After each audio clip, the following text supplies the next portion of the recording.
సుమన్ టీవీలో మీ business promotions కోసం ఈ కింది నెంబర్ను సంప్రదించగలరు.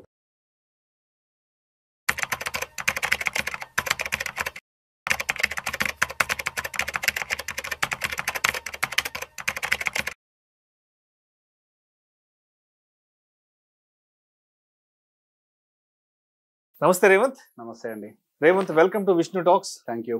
సో రేవంత్, ఏంటి అతి త్వరలో చాలా ఖరీదైన కార్లు, చాలా ఖరీదైన బైక్ల ధరలు పెద్ద ఎత్తున తగ్గే అవకాశం ఉందంటూ కూడా వార్తలు వస్తున్నాయి. కేంద్ర ప్రభుత్వం ఒక 30 రకాల ఖరీదైన వస్తువుల పైన దిగుమతి సుంకాన్ని పెద్ద ఎత్తున తగ్గించబోతోంది. ఏవైతే విదేశాల నుంచి మనం ఇక్కడికి దిగుమతి చేసుకుంటున్నామో లగ్జరీ కార్లు, లగ్జరీ బైకులు, అదేవిధంగా ఒక 30 ప్రోడక్ట్స్ మీద, ఒక 30 రకాల ప్రోడక్ట్స్ మీద పెద్ద ఎత్తున దిగుమతి సుంకాన్ని తగ్గించబోతుంది. తద్వారా భారతదేశంలో ఆ వస్తువుల యొక్క ధరలు పెద్ద ఎత్తున తగ్గే అవకాశం ఉందంటూ కూడా వార్తలు వస్తున్నాయి. కాబట్టి అసలు ఏంటి ఆ టారిఫ్ కట్టు, ఎటువంటి వాహనాల పైన ధరలు తగ్గబోతున్నాయంటారు అసలు?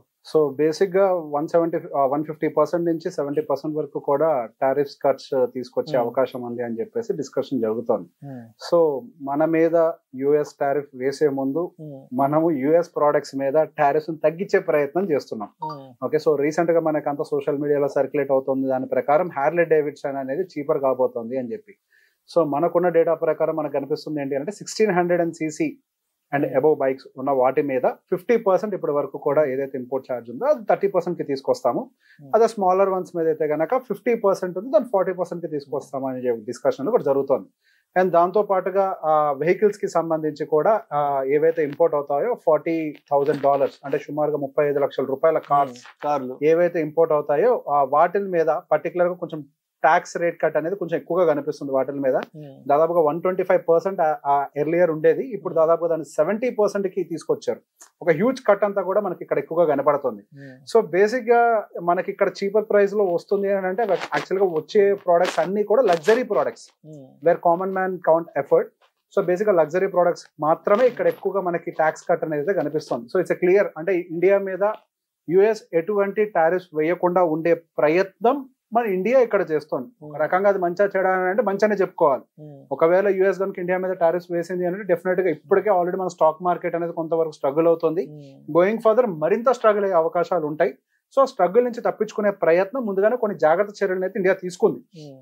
కాకపోతే ఇక్కడ సమస్య ఏంటి అంటే మన గురించి ఈ వరల్డ్ ఛానల్స్ బీబీసీ లాంటివి కావచ్చు, ఎన్డీటీవీ వరల్డ్ కావచ్చు, ఇంటర్నేషనల్ మీడియా ఇవే మాట్లాడుతున్నాయి అనేది. సో ఇండియా ఆల్రెడీ నర్వస్ అయిపోయి ట్రంప్ ఏదైతే ఛార్జీలు పెంచబోతున్నాడో దానికి సంబంధించి ఇండియా ఆల్రెడీ నర్వస్ అయిపోయి ముందు జాగ్రత్తల చర్యల కింద వాళ్ళు ఇండియన్స్ పర్టికులర్ గా ట్యాక్స్ రేట్ కట్స్ అనేది తీసుకొస్తున్నారని చెప్పేసి మాట్లాడుతున్నారు. సో ఇక్కడ ఇంకొక political stand, maybe it is a political understanding between the two countries, India and America. So ఇక్కడ మనకి ముందుగా కనిపిస్తుంది హార్లీ డేవిడ్సన్ అని చెప్పి ప్రొజెక్ట్ చేస్తున్నారు. కానీ యాక్చువల్గా ఎక్కువ అడ్వాంటేజ్ వస్తుందంతా కూడా కార్స్ కి సంబంధించి 125% నుంచి 70% కి స్లాష్ చేసేసారు ఇంపోర్ట్ ట్యాక్స్ అనేది. అది కూడా దేని మీద $40,000 అండ్ అబౌవ్ ఉండేటువంటి వాల్యూ కార్స్ మీద పర్టికులర్ గా. సో బేసిక్ గా ఆ రేంజ్ లో నెక్స్ట్ ఇండియాలోకి ఇంపోర్ట్ కాబోతున్నటువంటి కార్స్ ఏమున్నాయి? Undoubtedly Tesla. సో బేసిక్ ఇప్పుడు అమెరికా ఎవరి చేతుల్లో ఉంది? ఎలాన్ మస్క్ చేతుల్లో ఉంది. సో ఇక్కడ క్లియర్ అడ్వాంటేజ్ ఎవరికి ఎక్కువ కనబడుతుంది అని అంటే టెస్లా ప్రొడక్ట్స్ కి ఎక్కువ అడ్వాంటేజ్ ఉండే అవకాశం ఉన్నట్టుగా కనిపిస్తుంది. దాంతో పాటుగా టెస్లా మ్యానుఫ్యాక్చరింగ్ యూనిట్ ఒకటి ఇండియాలో కూడా పెట్టాలి అనే ప్రయత్నం ఆల్రెడీ జరుగుతోంది. సో కరెక్ట్ గా వాళ్ళు వచ్చే ముందు వాళ్ళ ఫేవరబుల్ గవర్నమెంట్ వచ్చిన తర్వాత so there is a political understanding between the two countries, business deal between the two countries, అటువంటిది ఇది. సో బేసిక్ గా టెస్లాకి ఎక్కువ advantage. Even news articles were saying that, NDTV world is very clearly saying that ఎక్కువ advantage జరిగేది మనకి టెస్లాకే కనిపిస్తుంది అని చెప్పి. అండ్ మిగతా మనం అనుకుంటే ఆ 28 ప్రోడక్ట్స్ ఏవైతే ఉన్నాయో అదంతా కూడా ఎక్కువగా బ్యాటరీ రిలేటెడ్ కాంపోనెంట్స్ మీద ఎక్కువగా ఫోకస్ జరుగుతోంది. సో ఈవెన్ మనకి బడ్జెట్ 25-26 లో కూడా చాలా క్లియర్ గా చెప్పారు బ్యాటరీ రిలేటెడ్ ఇంపోర్ట్స్ మీద కొంతవరకు మేము ట్యాక్స్ కట్స్ తీసుకుంటాము అని చెప్పేసి. సో దాని వల్ల ఎక్కువగా బెనిఫిట్ ఎవరు తీసుకోబోతున్నారు అంటే Apple products. So basic Apple products అనేవి కొంతవరకు చీపర్ అయ్యే అవకాశాలు ఉన్నాయి అన్నట్టుగా అయితే కనిపిస్తుంది. సో గోయింగ్ ఫర్దర్ మనకి ఏవైతే లగ్జరీ బ్రాండ్స్ ఉన్నాయో అవి సామాన్యులు ఎఫర్ట్ చేసేవి కాదు, ఇంటర్నేషనల్ బ్రాండ్స్ పర్టికులర్ గా యుఎస్ నుంచి ఇంపోర్ట్ అవుతున్నవి, అమెరికా నుంచి భారతదేశానికి ఇంపోర్ట్ అయ్యేవి అండ్ చైనా నుంచి ఇంపోర్ట్ అయ్యేవి. సో బేసిక్ గా మనకి యాపిల్ ప్రొడక్ట్స్ కొంత చైనా నుంచి ఇంపోర్ట్ కూడా జరుగుతూ ఉంటుంది.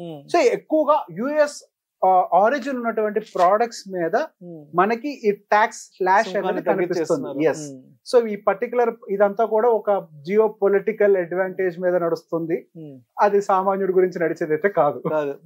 సో మొత్తానికి అమెరికా వాళ్ళ వ్యాపారాలు భారతదేశంలో బాగా జరుపుకోవడానికి తగ్గిస్తున్న దిగుమతి సుంకాలు. సో దాన్ని మనం వన్ సైడ్ నుంచే చూడకూడదు. ఇందాక నేను చెప్పినట్టుగా either side of the coin కూడా ఉంది. ఒకవేళ ఇండియా పని చేయకపోతే వాళ్ళు అక్కడ మన మీద టారిఫ్స్ పెంచుతారు.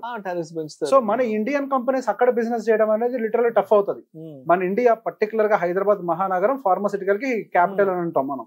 ఫార్మాసిటికల్ కి పుట్టిల్లు ఏది అన్నాడు ఒక రకంగా మనకి ఇండియా దట్టు హైదరాబాద్. ఓకే, ఇప్పుడు మనకి ఎక్కువ బిజినెస్ మన ఫార్మాసిటికల్ కంపెనీస్ చేసేది ఎక్కడ? యుఎస్ లో. అండ్ సాఫ్ట్వేర్ కంపెనీస్ ప్రొడక్ట్స్ అంతా ఎక్కువగా యుఎస్ఏ. సో బేసిక్ గా వాటి మీద అంతే, వాటి మీద ట్యాక్స్ పెంచితే ఏం జరుగుతుంది? ఇక్కడ కంపెనీస్ ఇబ్బందులు పడతాయి. సో బేసిక్ ఇది ఒక మ్యూచువల్ అండర్స్టాండింగ్ అంతే, అంతకు మించి ఏం లేదు. సో మొత్తానికి ఇక ఖరీదైన కార్లు కొందాం అనుకున్న వాళ్ళకి బైక్ లో, లేదంటే లగ్జరీ ప్రోడక్ట్స్, ఇలా ఒక 30 రకాల ప్రోడక్ట్స్ మీద ఏవైతే బయట దేశాల నుంచి భారతదేశం దిగుమతి కాబోతున్నాయో వాటికి పన్నులు, దిగుమతి సుంకాలు తగ్గించి తద్వారా విదేశీ ప్రోడక్ట్స్ యొక్క వ్యాపారాన్ని కూడా ఇక్కడ ప్రోత్సహించాలని ఉద్దేశం. క్లియర్ కట్ గా. Thank you so much Srimanth. Thank you.